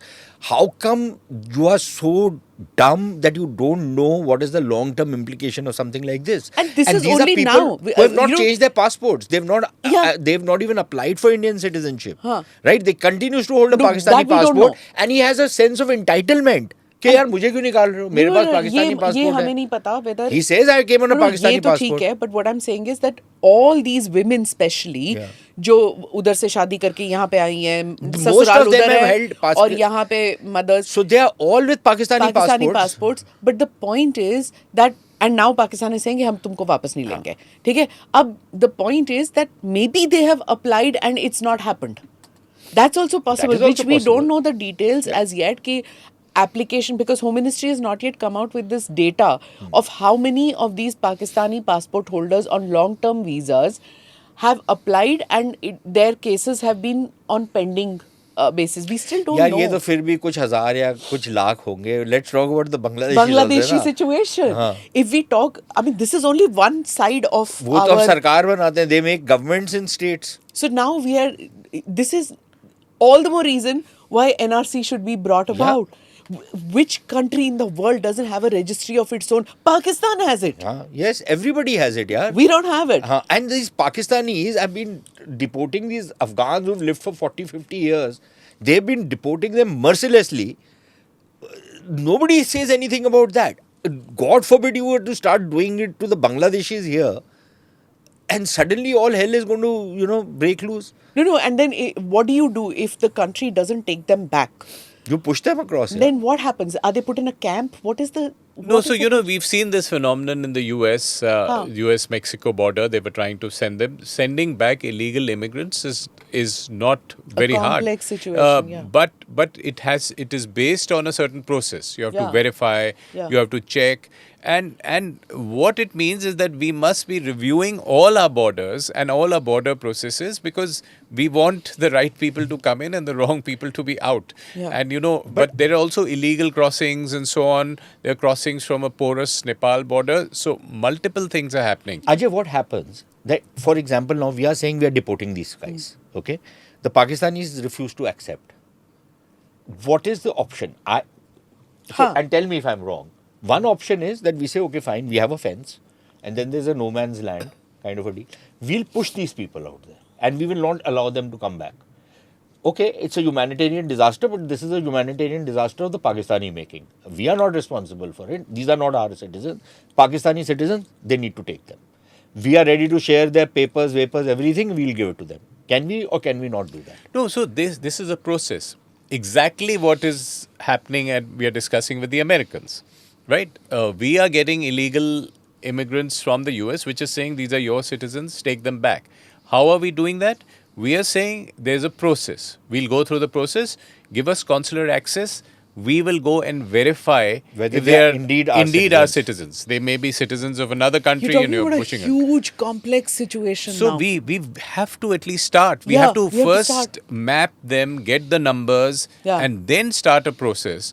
Then enter into discussions. The embassies are open. And it They're has to be supposed a to. cold, thought-out process. इसमें ये you can't bring in this emotional aspect to it. And there's a lot of pushback that we are getting on social media कि तुम ये why you showing these women, why you showing this interviewing But these at least we get to बुजुर्ग? know that this- Now we get to Exactly. know. Exactly. So this is news. ये जो Now- anti CA protest वगैरह चल रहे थे इसीलिए चल रहे थे। इसीलिए चल रहे थे So- कागज नहीं दिखाएंगे क्योंकि तुम्हारे कागज थे नहीं भाई It is important to map everything, map and understand kitne hain, and Right. then go through the process, which is an internationally acceptable process of verifying which country citizens they are, and then starts the discussion on sending them back. And And they're not just Kashmiris. There are people from Rajasthan. There are No, people from UP, Bihar. yeah, Maharashtra, Gujarat. There are so many from other states and Punjab. And there is one thing which we can play back, which just yesterday we got this, and we played it today on our service, where this woman says कि मैं 2 बच्चों को लेके आई यहाँ पे और मेरे बाकी बच्चे वहाँ पे है. मैं 6 साल से मेरी शादी हुई है. So she's got 2 children here and several out there in the 6 years of marriage. She has an Indian passport, this woman.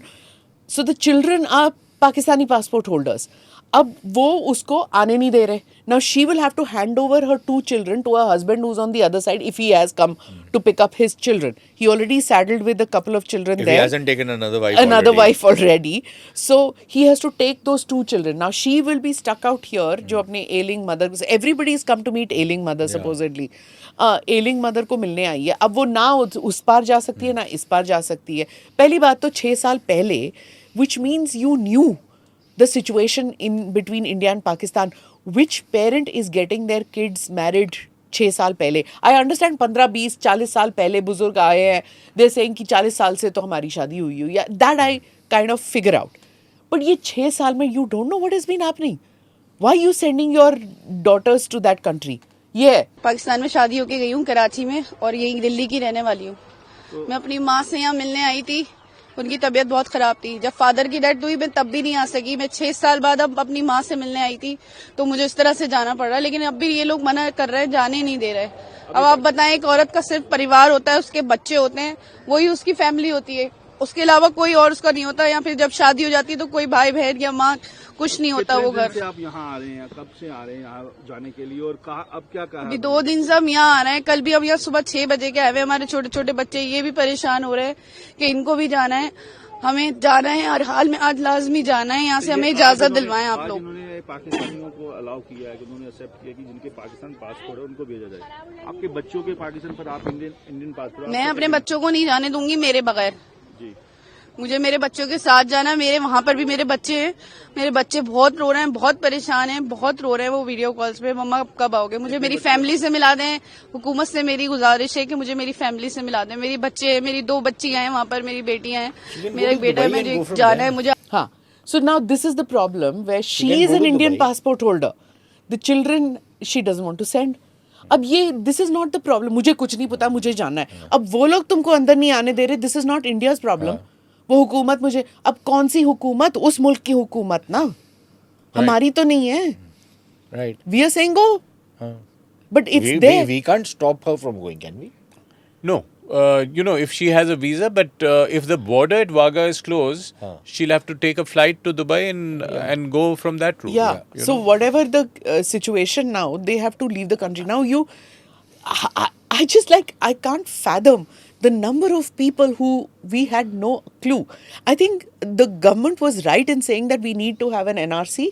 Ab jo bhi, all those people who had doubts about NRC or CAA, this is the reason. Yeah, but it's and also it's important to map them. We need to know these numbers. We need to know how many people from which nationality and people with cross-border linkages and so on. It's important to know. When you were High Commissioner, there must have been so many people who came like this. There were cases of marriages. We didn't have too many such cases because I think they were freely floating around across the borders with long-term visas. So they didn't enter our radar.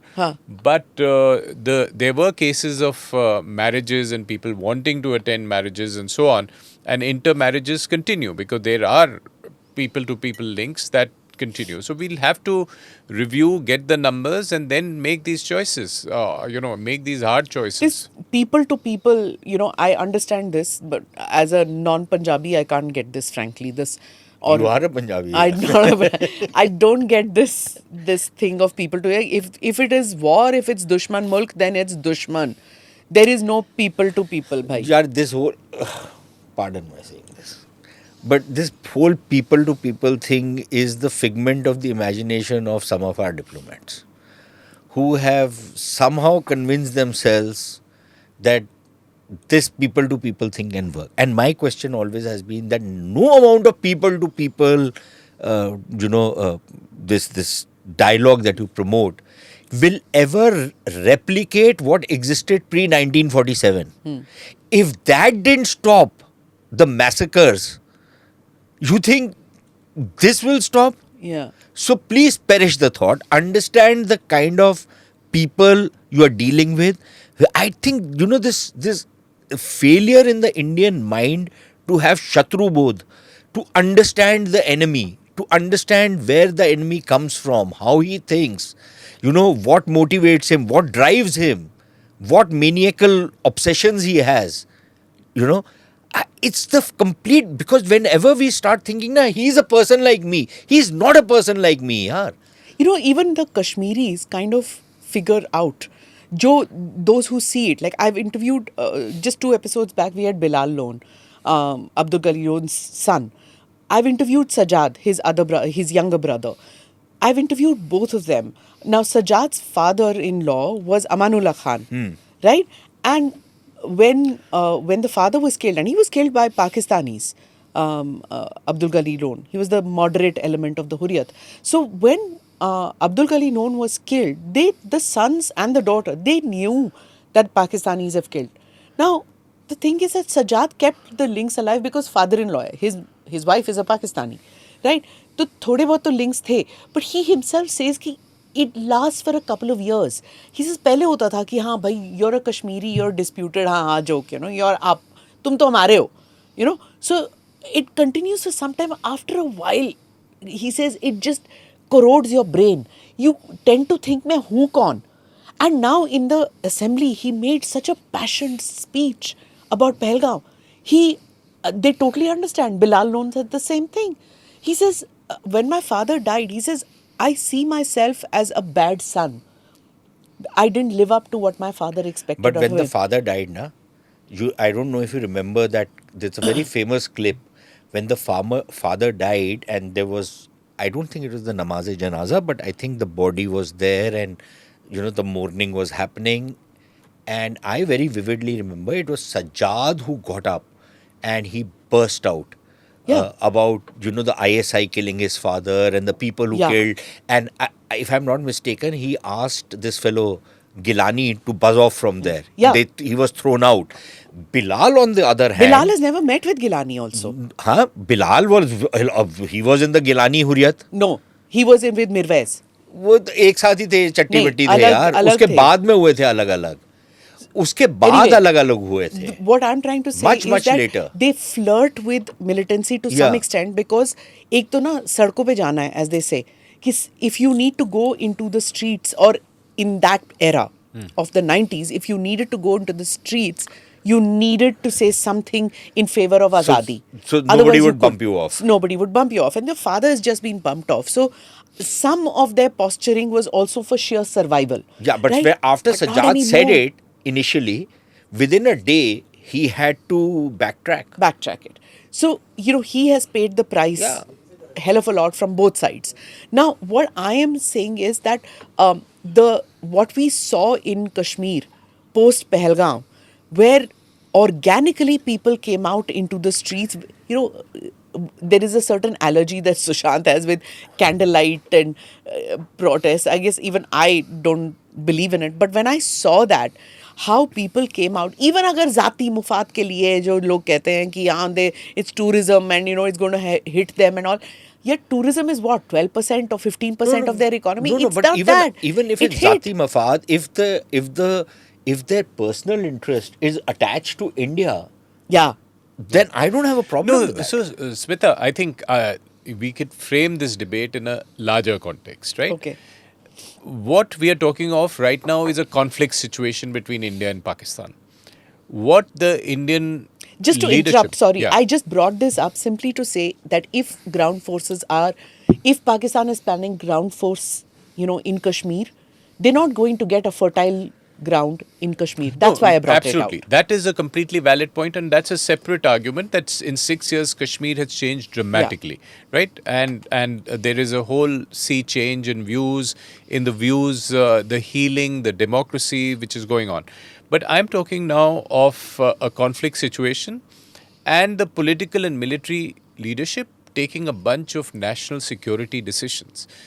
That will have some elements which will affect the economies, whether it's trade or business and so on, and some that will affect the people. With the neighbors, there will always be a people-to-people element of cross-border linkages and so on. But national security will override every such consideration. There will be people who will get into trouble, so be it, because you are now pursuing your national security interests. And substitute Pakistan with China or Bangladesh. With China, we stopped flights, we stopped interactions, visas were limited despite $130 billion of trade because national security was involved. So national security will have primacy. There will be cases of this kind. As they come forth, you must investigate, map, understand the nature of the problem and deal with it. But you can't just wish away the people element because governments are elected to look at people. For instance, the Kartarpur corridor is still functioning. Yeah. Pilgrims are going back and forth. And both governments see, at least the Indian government sees the wisdom of letting it continue or sees no reason to stop that at this point of time. It might change. So I think we've got to factor it in, but it's not entering into the calculus when we make our choices. When we shut Wagah, we don't say, "Arey, logon ko bahut takleef hogi," this, that. You National shut it security. if you have to. National security is overriding. There are no flights between the countries. People say it's very inconvenient going via Dubai. So be it. Yeah. So I think that's the way to Also, frame it. the other non-kinetic step that was taken on river waters. So let's get to that before we wind up. I have to ask on this. आज Chenab flood हो गया because of last night's thing. Jhelum में पानी आया. They kept saying that they're going to flood us. फिर झेलम में पानी ही नहीं आया. फिर it was they cannot figure out what India is going to do with the waters. How much of a cyber op is this? No, And how much of a real Look, I think, again, different people are saying different things. I'm not a technical expert on water. But one, I don't think we have all the structures we need to even disrupt the flows of water or manipulate them at this point in time. Maybe we have some, but how much of pain we can inflict as of now, there's a bit of a question mark. Sure. Secondly, there is some talk that, maybe if we start desilting or flushing the silt, But I don't know if we have the structures for that right now. But that would certainly have a major impact. Third, if we are just releasing the water, then I'm again questioning myself that Pakistanis have two reservoirs, right? If we are releasing the waters, for example, on the Jhelum, at the end of the day, the water will go and collect in Mangla. So the water levels will go up in Mangla, which means that they will be able to regulate the flow of water from Mangla downstream. And please correct me if I'm wrong, I'm not a hydrologist or a hydro expert, but I think as of now, there is a limited amount of disruption we can do unless there is something else which I'm not aware of and we are able to do. Maybe in maybe an year or 2 years from now that we have suspended or put in abeyance the Indus Waters Treaty, some of the new projects that are coming up, maybe we can build certain structures out there which will enable us to manipulate the flows of water much better and disrupt the water flows for the Pakistanis. But it's a water war. It is a water war, and I would agree that if the Pakistanis were not making blood flow in India, India should never stop water flowing into Pakistan. That's fair, Point. you know. But you cannot have both things happening. That I have to stick to my side of the bargain, but you don't have to stick to your side of the bargain of sponsoring terrorism in India. Exactly. So, just to add to what Sushant is saying, you have to look at it as short, medium, long. I'm, again, no hydrological expert. But in the short term, all you can do under the treaty conditions is suspend data sharing, which causes problems, some minor flooding. Yeah. But in the medium term, so right now you have, the Bagliar, Kishanganga, Ratle dams on Jhelum and Chenab. Ratle, is it operational? Well, they're coming up, so they So and Ratle they're mein abhi bhi disputing. kar sakte hain हाँ. shayad. So Increase the height. what? Increase the And you height, just Exactly. put the sluice gates So downstream. basically, you have water, you're the upper riparian, but you don't have enough taps to shut it. Yeah. Once you have enough taps in 3 to 5 years, and you can get into an accelerated program And of build a having those network of taps. canals. Because you are allowed under the treaty to build run of the river. But if you extend the height of the dam, extend storage, build the canals, change the sluice gates, and so on, you will have the capacity to regulate that significantly, which makes a significant difference to Pakistan. And it's an escalation of your troubles with Pakistan, because then they go to World Bank and they will go to every fora.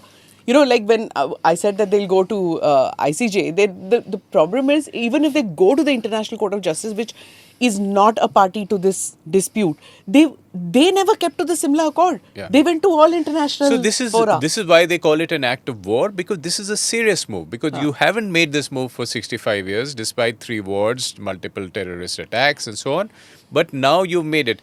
It's also right now the language is a threat of doing it, not actually doing it. The treaty is not annulled. You're saying it's in abeyance until Pakistan changes its behavior, dismantles terrorism, etc. So it is an instrument, and it's a very potent instrument.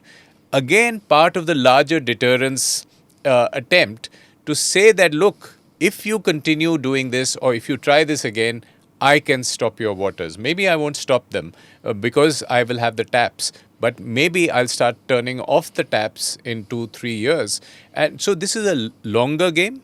And it is something that has to be used because it is a situation where the deterrence has broken down and Pakistan's behavior has to be changed. And maybe the people will rise and go to the army and say, what the hell are you guys doing? Why am I losing my water? So let me ask you, because maybe you have dealt with it when you were in service.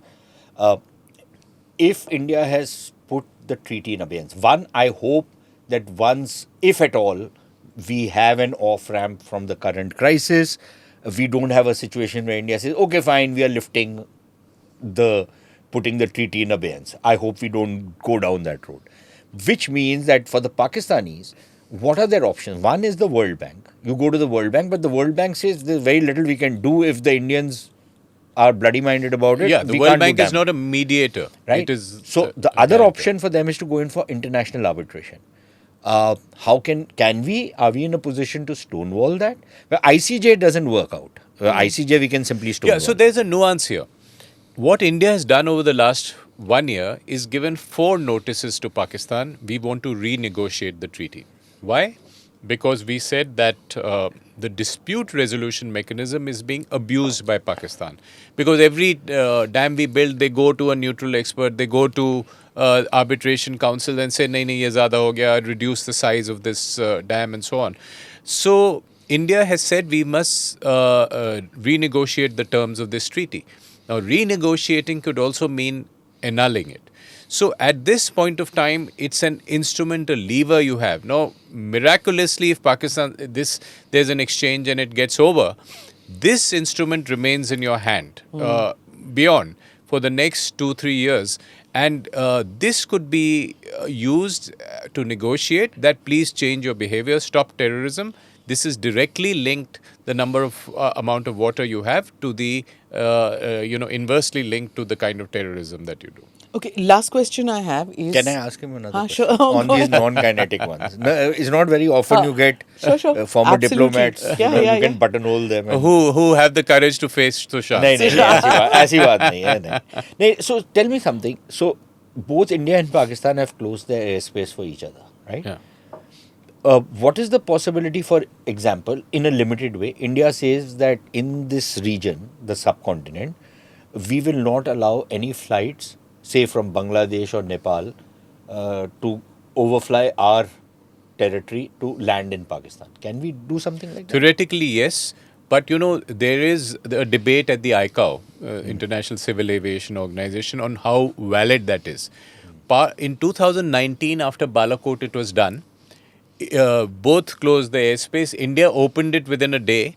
Pakistan kept it shut for months. Yeah. And then they had to, because they were having trouble with other airlines coming from the east, Thailand, say, US Airlines and so on. And therefore, I had negotiated that. We had made sure that this was all lifted. So they had lifted all this. So technically it's possible, but it gets you into multiple other complications with other players. So I'm sure all these options are being looked at. No, but if we are only restricting it, for example, Nepal and Bangladesh. So Biman can't overfly India into going to Pakistan. We are not stopping it for Thai Airways or Singapore Airways or any other airline. We are not doing that. Yeah. Just as the Pakis have not stopped other airlines flying into India. They only stopped Indian and Indian operated, Indian owned, Indian leased aircraft. Similarly, we've done with the Pakis, but we can extend it to a few more countries. That is one. Second, because a lot of terrorists come into Bangladesh from Pakistan from the Gulf countries. They travel to the Gulf and they overfly India and land in Bangladesh. What is the possibility that we do something like what the Americans have done? That we mandate any flight which is coming from or overflying India with Pakistani passport holders or Pakistanis on board, that we need to be informed that these people are overflying India. The Americans do it.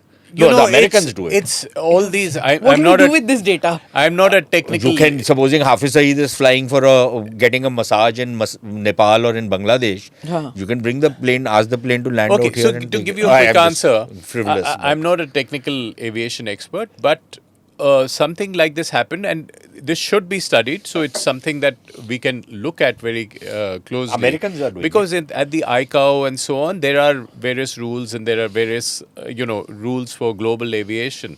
But what had happened last time, I'll give you an example. After the Balakot, they had closed airspace. So if there's an air exchange, for instance, a hostile air exchange, and airspace gets closed, it gets closed for all airlines going into Pakistan. And then they have to issue what they call a NOTAM, notice to airmen, saying that, our space is closed. So all this is, and India can say that because of a security threat to your aircraft, we are not letting you fly over Pakistani airspace. So please go around. Right. So theoretically, all those things are possible, but you have to get into the little bit of detail and see how much you are in compliance with international aviation and law. Passenger manifests? I'm not very sure about because that. the Americans do it. Any airline which is overflying America, for example, from Canada to Mexico or from Europe to Canada, but overflying American territory, they have to give information of people who are in that aircraft who are flying. Yeah, right now it's for military flights, but No, even for civilian, even for passenger. manifest. No, I'm talking of in the Indian case. Right. So it again, I'm not sure, but it's something you can use AI and get all the manifests these days. Is it? Oh. Well. The AI, some of the AIs. आपने भी नजम सेनी की तरह छोड़ दिया. नहीं, some of the fact check करते रहना. Some of the folks claim that they have ways of. His channel has not been banned by the way. I have no idea. So people can watch it. So this is what my last question is coming to these the non-kinetic steps where we have banned some of the Pakistani channels. वो बड़े रो रहे हैं because all their views were from India. Because they are uploading it from other places. वो ban हो चुका है ना, तो they are uploading via VPN use करके या फिर दुबई का handle or whatever. So that has happened. They have banned Indian Bollywood music. So music नहीं सुन सकते वो, ना पिक्चरें देख सकते हैं. So it's it's happening like this. Not that they have learned how to go past the ban. They have made it into a science about how to go by the ban. There was just a certain section which used to watch in India Pakistani YouTube channels, but even that is gone for them right now. How much does that impact on the cyber operations between the two countries? What do you think? No, I think you would know better on how this works. But, I think there are people looking at information warfare and how much that matters. Clearly, there was a view that they're getting disproportionate display in India. They're getting more audiences in India. Sama TV and so on, which were using it. And there was a sense that at this time, they might, plug all these narratives and psyops and so on. So they need to be stopped. So I think that is fair game because we are in a warlike situation. So, but how much we use it, to what extent, to what extent we allow them to make a fool of themselves, because people get to see the difference in the kind of narratives they are promoting, which can be almost comical. So whether you allow that to happen, that's a call we'll have to take. What do you think? एक तो यार वो अपनी pronunciation थोड़ी ठीक कर ले, raw को रॉ बोले, रा ना बोले. Really, I find it really funny. Secondly, look, the fact of the matter remains that फायदा क्या हुआ YouTube बैन करने का अगर वो इंडियन टीवी चैनल्स पे आ सकते हैं उनके बंदे? Which again, I find it really stupid. But I've never quite understood why Indian television channels will provide their platforms to Pakistanis. For what? What are you trying to do? Unless you want just a cockfight in your studio. And I've always been against it. But at this point in time, I have very clearly told everybody, if you are getting a Pakistani on your channel, I'm not coming in it. I'm not going to appear on that show. I'm going to boycott it. You don't have a Pakistani, I'm ready to come. But otherwise, I'm not coming. You have a choice, right? But there are many others who... Yeah, but many others. So if people think that they want to show their face on channels and want to get into these kind of cockfights, they're welcome to do it. It's a free country at the end of the day. But I can't understand why Indian channels would make a decision like this. Under normal circumstances, okay, fine, you are having a normal debate. It's fair enough. But these are not normal circumstances. These are extraordinary circumstances. And वो आते क्यों हैं? आके फिर वो anchor से गाली खाने के लिए, why do they come? Because पैसे मिलते हैं ना, foreign exchange कमाते हैं. They earn foreign exchange for their own country. But the other thing is on this whole YouTube and the other bans which are being put. Look, one, you certainly hit at their revenue stream. You are showing that you cannot try and utilize my market and carry out poisonous propaganda against me and make a profit out of it. I'm not going to allow it. So I don't have any issues when you are banning Instagram handles, Twitter handles.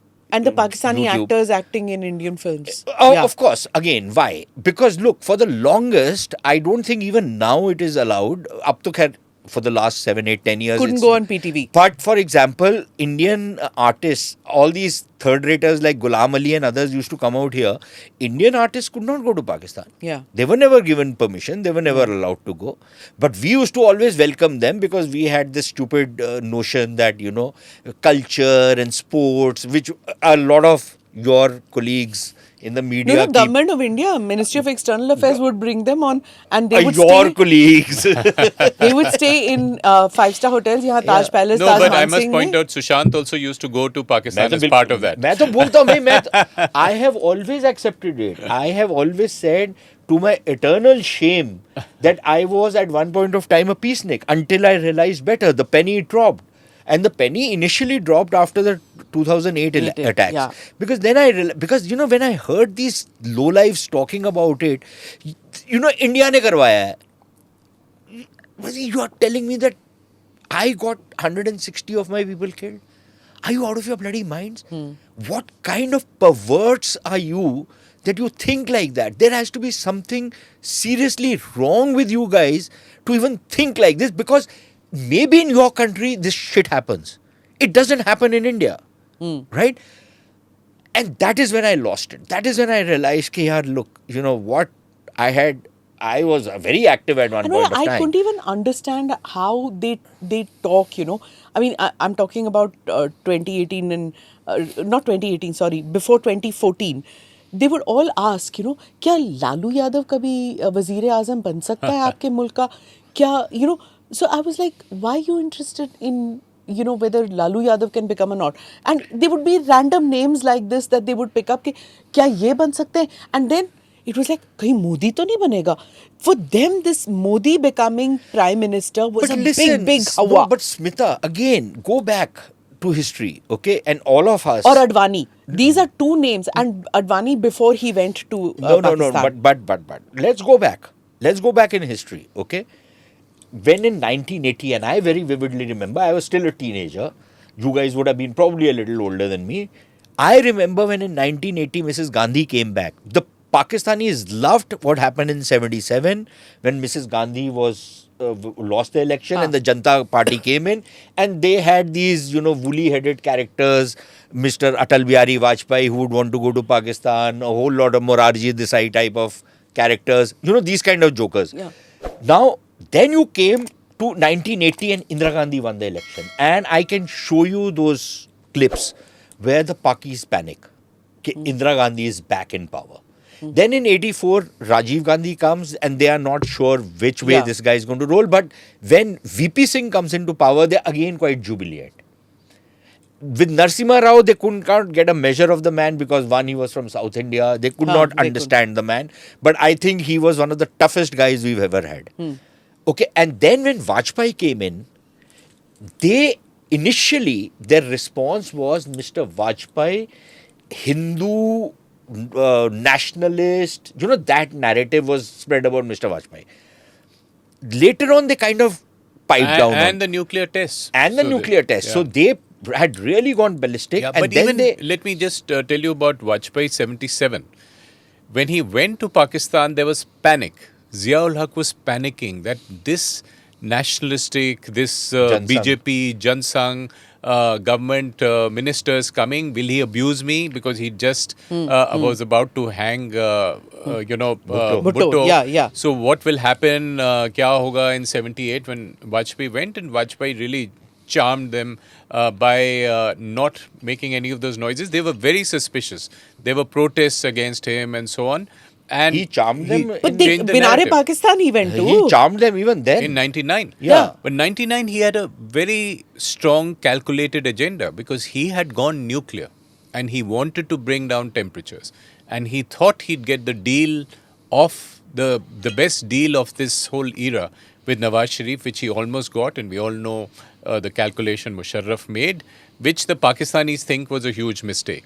So, you know, Vajpayee had that calculation right, that go but they nuclear.